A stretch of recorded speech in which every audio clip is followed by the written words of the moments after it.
بسم اللہ الرحمن الرحیم۔ ترمذی اور ابن ماجہ میں ایک حدیث شریف ہے کہ حضور اکرم صلی اللہ علیہ وآلہ وسلم نے ارشاد فرمایا کہ بنی آدم میں سے ہر ایک سے خطا ہوتی ہے، مگر خطا کرنے والوں میں سب سے بہتر اور افضل وہ ہوتا ہے جو نادم اور شرمندہ ہو کر توبہ کر لیتا ہے۔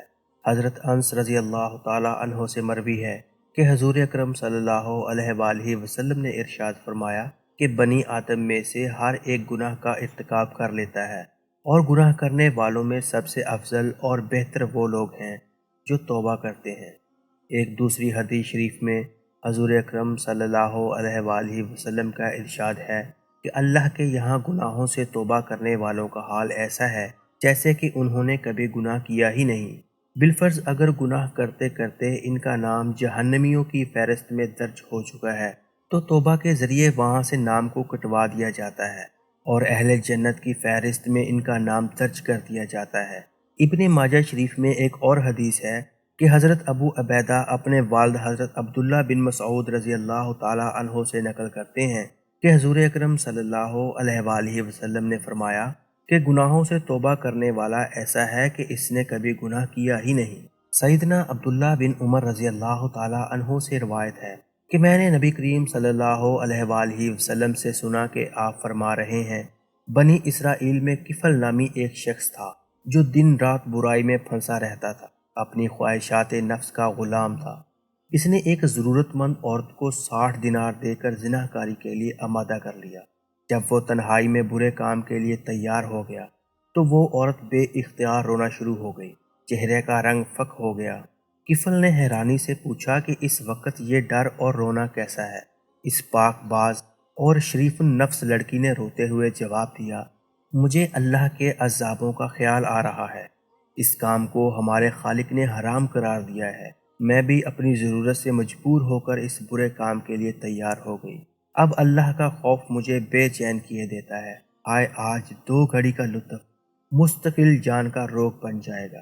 اے کفل، اللہ کے لیے اس بدکاری سے باز آ جا اور اپنی اور میری جان پر رحم کر، آخر اللہ کو بھی حساب تو دینا ہے۔ اس لڑکی کی ایسی پرتاثیر اور سچی باتوں نے کفل پر گہرا اثر ڈالا، اپنے برے ارادے پر نادم اور شرمندہ ہوا۔ عذاب الہی کے خوفناک شکلیں اس کی نظروں کے سامنے گھومنے لگیں اور اپنی سیاہ کاریاں یاد کر کے رونے لگا۔ قبر کے سانپ بچھو اس کی نظروں کے سامنے پھرنے لگے۔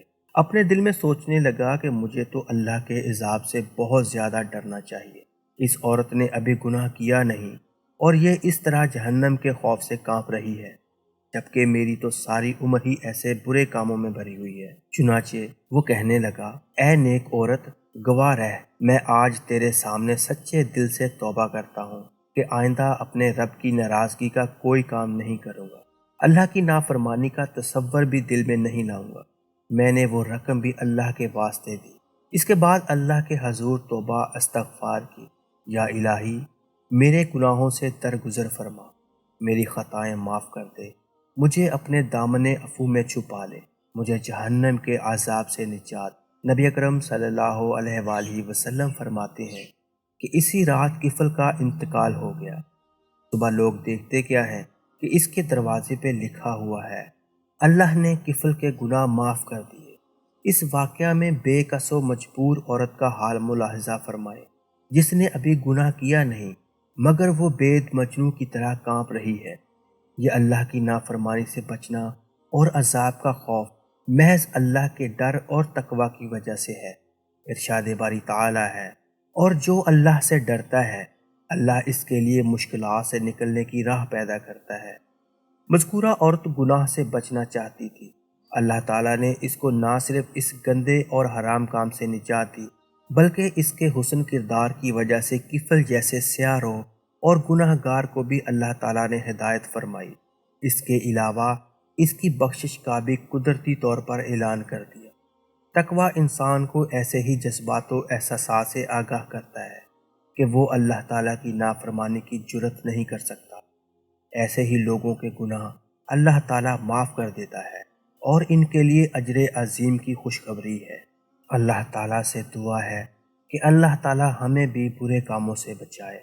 اور ایسے راستے پہ چلنے کی توفیق عطا فرمائے جس کو اللہ تعالیٰ نے اور اس کے نبی نے پسند فرمایا ہے۔